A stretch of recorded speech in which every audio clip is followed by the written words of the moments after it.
On donne le Michelin, mais pas les étoiles.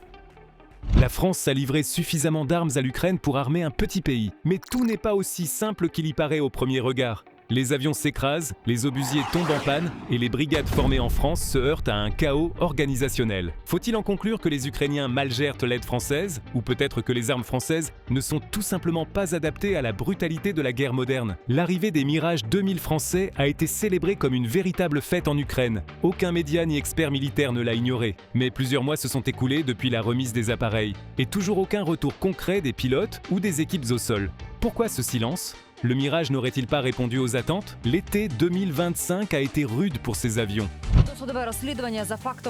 Le Bureau d'État des enquêtes a ouvert une procédure préliminaire concernant le crash d'un chasseur Mirage 2000 dans la région de Volhynie. Selon les premiers rapports, le 22 juillet, peu après le décollage, le pilote a signalé une défaillance électronique. Il s'est éjecté en toute sécurité, mais l'appareil s'est écrasé dans une zone inhabitée et a sombré dans un marécage. Une telle perte se fait lourdement sentir.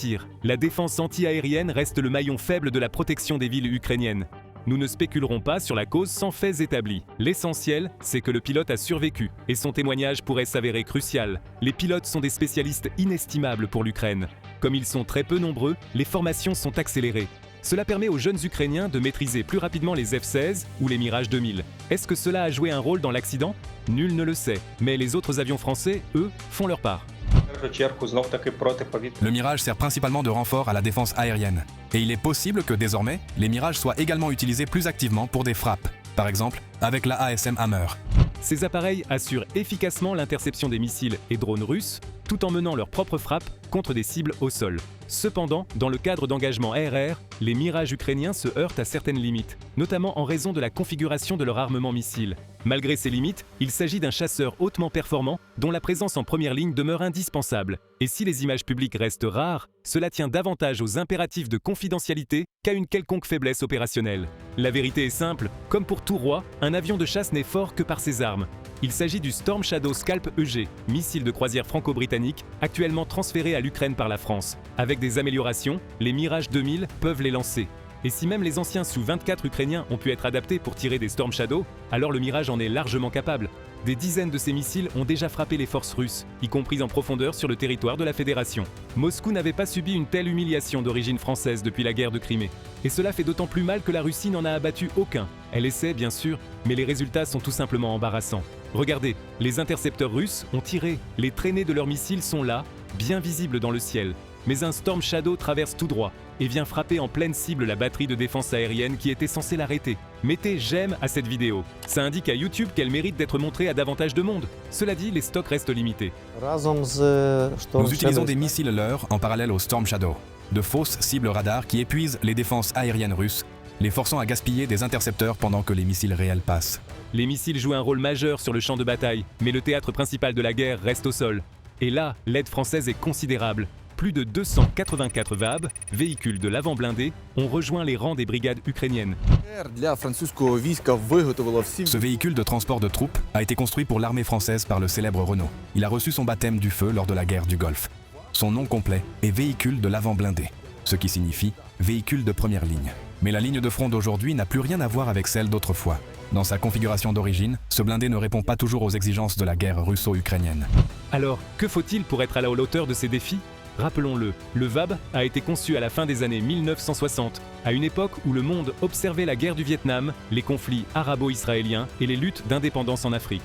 À ce moment-là, la priorité était la mobilité, la modularité et la production de masse. Et le VAB remplissait parfaitement ces critères. Mais la guerre en Ukraine est différente. On l'appelle la Première Guerre mondiale des drones, et ce n'est pas pour rien. Aujourd'hui, ce qui compte avant tout, c'est la protection et la puissance de feu. Dans les conditions actuelles, le VAB est surtout utilisé pour la logistique, et il remplit très bien ce rôle. Alors il me demande, à quelle heure faut-il amener le VAB? Je lui ai dit, à 6h du matin, prépare-le. À 6h pile, il arrive. On charge les blessés à toute vitesse. On entasse tout à l'intérieur. Un drone était déjà en train de nous suivre. À la radio, j'entends « Freine !» Il freine. Et juste devant nous, boum! Puis il réaccélère. Je crie « Vas-y, vas-y, pied au plancher !» Il me répond « J'ai perdu une roue, je ne peux plus diriger. » Je lui dis « On s'en fout, avance !» C'est comme ça qu'on a réussi à sortir jusqu'à la route ce jour-là. Et pour ne pas perdre tes roues en route, pense à t'abonner. Mais les conditions extrêmes en Ukraine mettent à rude épreuve la mobilité du VAB. Тому що трошки боїться болота. Потужності Il a un peu peur de la boue. La puissance est suffisante, mais sur l'argile, il glisse beaucoup. Et s'il tombe dans une ornière, il est très difficile de l'en sortir. Surtout quand le blindé est en surcharge. Sa conception modulaire lui offre plus d'espace que les modèles soviétiques, mais l'équipement moderne est lourd, et cela se ressent sur un VAB âgé de 50 ans. Дійсно, якщо хлопці будуть з штурмовими малими... Si les gaz arrivent seulement avec de petits sacs d'assaut, on peut en mettre 8 à l'intérieur. Mais s'ils transportent des caisses de munitions et du matériel en plus, alors 10 soldats complètement équipés. Là, c'est vraiment serré. Malgré son âge, le VAB s'est adapté de manière surprenante. Les équipages ukrainiens ajoutent du blindage, installent des systèmes de guerre électroniques et font tout ce qu'il faut pour accomplir leur mission sans perte. Et les résultats parlent d'eux-mêmes.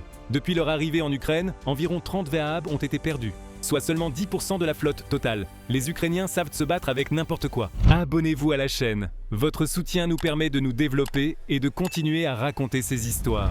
Prenez l'obusier légendaire TRF-1. Pourquoi est-il légendaire ? Il a été conçu dans les années 1970 comme l'un des premiers obusiers semi-automatisés, où toutes les opérations ne devaient pas être effectuées manuellement. Et oui, les ingénieurs ont réussi. La France disposait d'environ 50 obusiers TRF-1 en stockage, et elle a remis à l'Ukraine les exemplaires les plus opérationnels. Ця гармата, по-перше, Cet obusier a un calibre légèrement supérieur, 155 mm. Cela implique un tube plus long, ce qui lui permet d'engager des cibles à environ 6 km de plus. Mais ce n'est pas sa caractéristique principale. ця гармата, плюс також Cet obusier est également doté d'un moteur. Il est autopropulsé. Autopropulsé ne signifie pas que vous n'avez pas besoin de le tracter. це те, що вони C'est néanmoins une pièce remorquée. Des véhicules de transport la rapprochent du front ou de la zone d'opération, mais à partir de là, elle peut se déplacer de courtes distances de façon autonome, pour prendre une position ou s'en repositionner. C'est là que s'arrêtent les avantages, et que commencent les maux de tête pour les techniciens d'artillerie. якщо радянські системи можна. L'inconvénient, c'est qu'ils tombent souvent en panne. Avec les systèmes soviétiques, on pouvait simplement donner un coup de marteau, et ils continuaient de fonctionner. Ici, il y a une chaîne hydraulique. Si un flexible hydraulique cède, tout s'arrête. Au fil du temps, le principal avantage du TRF-1 est devenu son principal inconvénient. Il fut un pionnier parmi les pièces remorquées semi-automatisées, mais le vieillissement et des défauts de conception l'ont rattrapé. Maintenir ces obusiers en état de fonctionnement relève du travail de spécialistes. Примхлива дівчинка, з нею треба ніжно. Cet obusier est comme une fille capricieuse. Il faut la traiter avec délicatesse. Si quelque chose ne lui plaît pas, elle vous lâche. Il faut alors la pourchasser, la réparer, la choyer. Alors oui, le TRF-1 est une dame capricieuse, une source de problèmes non seulement pour les Russes, mais aussi pour les équipages ukrainiens. Cela dit, compte tenu de ce qu'elle est, ses difficultés étaient prévisibles. Et l'essentiel, elle tire toujours. Mais s'il y a un type d'arme française dont les Ukrainiens ne se plaignent pas, ce sont les serpents. Quels serpents, demandez-vous ?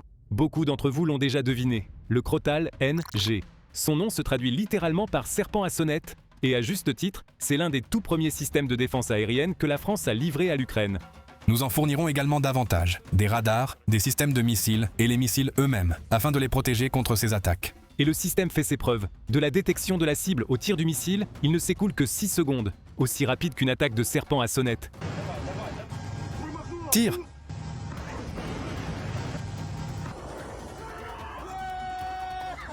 Avec une portée allant jusqu'à 11 km et une couverture en altitude jusqu'à 6 km, il est parfait pour abattre des missiles de croisière, des drones et des hélicoptères qui s'infiltrent à basse altitude dans les villes ukrainiennes. Cible détruite. Splash. Le seul inconvénient, les effectifs. L'Ukraine ne dispose que d'une poignée de lanceurs Crotale NG. Mais ce n'est pas une mesquinerie de la part de Paris. La France elle-même ne comptait qu'une vingtaine de lanceurs au début de l'an dernier. Aux côtés du Crotale, la France a également envoyé des Manpad Mistral, leur équivalent du Stinger, et le système franco-italien SAMP-T.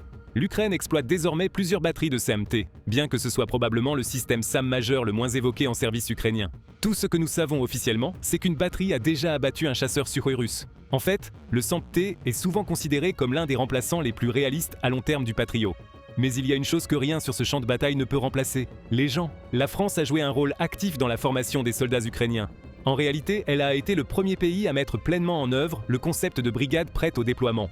La 155e brigade mécanisée séparée, nommée en l'honneur d'Anne de Kiev, a été entièrement formée et équipée en France en tant qu'unité complète. C'est unique, car la cohésion et les compétences acquises pendant la formation se sont directement transmises au combat réel. Транспорт за вами. Бойова броньована машина. Derrière vous se trouve le matériel. Le véhicule de combat blindé AMX-10, les obusiers automoteurs César, les véhicules blindés de transport de troupes. Tout cela sera fourni à leur brigade. En raison de problèmes survenus aux différentes étapes de constitution, la brigade a peiné au départ. Il y a eu des cas de désertion et une enquête officielle a même été ouverte pour des fautes de conduite. Malgré tout, la brigade combat aujourd'hui sur certaines des zones les plus difficiles de la ligne de front et espérons que ces premiers problèmes d'organisation appartiennent désormais au passé. Можливо, їх розумію, тому що це люди. Ce sont des hommes qui n'avaient absolument aucune expérience de combat. Ils ont tous été regroupés, personne ne savait quoi faire ni comment se battre. Et ils en étaient conscients. Ils avaient peur, car personne n'avait l'expérience. Beaucoup sont probablement partis pour cette raison. Mais quand je suis arrivé ici, je savais exactement dans quoi je m'engageais, que tout le monde partait de zéro. Malgré tout, je sentais que je devais être là, pour aider les gars à acquérir cette expérience de combat. Et je pense que chaque jour, nous progressons un peu plus. Ce n'est qu'une partie de l'histoire de l'aide française. Le rôle de l'Europe dans la fourniture d'armes à l'Ukraine ne fera que croître, tout comme la liste des systèmes livrés. Et nous continuerons à réaliser d'autres vidéos à leur sujet. Oui, de nombreux systèmes français plus anciens nécessitent des modernisations intelligentes et une maintenance constante. Mais les Ukrainiens s'y sont adaptés, et les armes françaises font leur preuve dans la réalité brutale de la guerre russo-ukrainienne. Quel sujet devrions-nous aborder ensuite ? Laissez vos idées dans les commentaires. Nous choisirons parmi celles qui auront reçu le plus de mentions « j'aime ».